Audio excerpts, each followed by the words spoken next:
بسم اللہ الرحمن الرحیم۔ اسلامی واقعات کے دوستو السلام علیکم۔ اسلامی واقعات کے دوستو، روزے کی جزا اور روزے کا خصوصی انعام۔ حضرت سیدنا ابو ہریرہ رضی اللہ تعالی عنہ سے روایت ہے کہ سلطان دو جہان، شہنشاہ کون و مکان، رحمت للعالمین صلی اللہ تعالی علیہ وسلم فرماتے ہیں، آدمی کے ہر نیک کام کا بدلہ 10 سے 700 گنا تک دیا جاتا ہے۔ اللہ تعالی فرماتا ہے کہ روزے میرے لیے ہے اور اس کی جزا میں خود دوں گا۔ اللہ عز و جل کا مزید ارشاد ہے، بندہ اپنی خواہش اور کھانے کو صرف میری وجہ سے ترک کرتا ہے۔ روزہ دار کے لیے 2 خوشیاں ہیں، ایک افطار کے وقت اور ایک اپنے رب عز و جل سے ملاقات کے وقت۔ روزہ دار کے منہ کی بو اللہ عز و جل کے نزدیک مشک سے زیادہ پاکیزہ ہے۔ مزید ارشاد ہے، روزہ ڈال ہے اور جب کسی کے روزے کا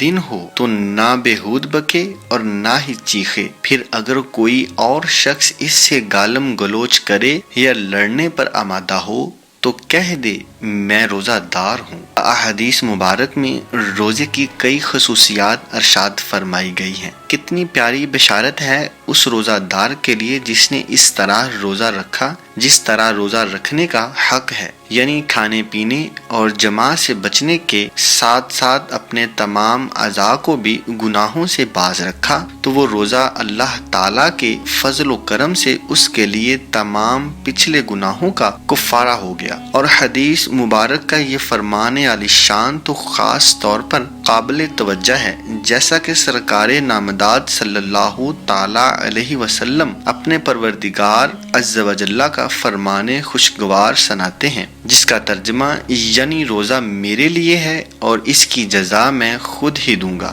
حدیث قدسی کے اس ارشاد پاک کو بعض علماء کرام رحمت اللہ نے انا اجزا بھی پڑھا ہے، تو پھر معنی یہ ہوں گے روزے کی جزا میں خود ہی ہوں۔ سبحان اللہ عز و جل، یعنی روزہ رکھ کر روزہ دار بذات خود اللہ تبارک و تعالی ہی کو پا لیتا ہے۔ سبحان اللہ۔ اسلامی واقعات کے دوستو، اللہ تعالیٰ سے عاجزانہ دعا ہے کہ اللہ تعالیٰ ہمیں زندگی کے تمام روزے رکھنے کی توفیق عطا فرمائے۔ تو اسلامی واقعات کے دوستو، ہماری اگلی ویڈیو دیکھنے کے لیے اسلامی واقعات کے چینل کو سبسکرائب کریں اور ساتھ ہی بیل کے آئیکن کو پریس کریں۔ اللہ پاک آپ کو جزائے خیر دے، آمین ثم آمین۔